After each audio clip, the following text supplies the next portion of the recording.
आज हम गपशप नगर और खामोशी के जिन की एक जबरदस्त जादुई कहानी का जायजा लेंगे। ये सोचना वाकई दिलचस्प है। अगर जूते या स्कूल का बस्ता बोल पाते तो वो क्या कहते। कहानी गपशप नगर की है। ये एक ऐसी अनोखी बस्ती है जहां हर बेजान चीज बोलती है। जैसे आदम का दायां जूता टिप, वो चीख रहा है कि आराम से फीते बांधो भाई, दम घुट रहा है। इधर बायां जूता टॉप, चीखा कि आज कीचड़ में मत जाना, पिछली बार सफाई में 2 दिन लगे थे। यहाँ एक कमाल का फर्क है। आदम के जूते बिल्कुल खुश हैं, मगर समीर का बस्ता रो रहा है। बस्ता गुस्से से बोला, ये 5 भारी किताबें क्यों, मेरा कंधा दुख रहा है, कल मैं कहीं नहीं जाऊंगा। अचानक कहानी में एक ट्विस्ट आया। तारीक जंगल की झाड़ियों से किसी के रोने की पुरस्रार आवाज आने लगी। पता चला एक पुराना छाता हवा से उड़कर वहां फंस गया था और अंधेरे से बहुत डरा हुआ था। आदम ने बहादुरी से उसे निकाला और हैरत अंगेज तौर पे छाते से पानी के बजाय रंगीन टॉफियां बरसने लगीं।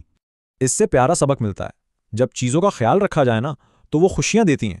लेकिन बात यहां खत्म नहीं होती। जादुई छाते ने बताया कि बस्ती की चीजें हंसना बिल्कुल भूल गई हैं। वजह थी खामोशी का जिन, जिसने बस्ती की सारी हंसी चुराकर गार में छुपा दी थी। तो बस आदम, समीर और छाता उसी वक्त इस नीली पहाड़ी वाले पुरस्रार गार की तरफ मार्च कर गए। ये जिन वाकई खौफनाक था। दरख्तों जितना लंबा, कानों में रुई ठूंसी हुई और शोर से सख्त चिढ़ थी। जिन धाड़ा, मुझे हंसाओ वरना तुम्हारे ये बोलने वाले जूते हमेशा के लिए खामोश हो जाएंगे। जूतों ने कमाल की तरकीब लगाई। आदम ने छाते से उड़कर सीधा जिन के पैरों पर गुदगुदी कर दी। तरकीब जबरदस्त रही। बड़ा जिन कह लगाकर बोला, हाँ हाँ बस करो, मुझे बहुत गुदगुदी हो रही है। जिनके हंसते ही एक जादू हुआ। चराई गई हंसी सुनहरी रोशनियों की तरह पेट से निकलकर उड़ने लगी।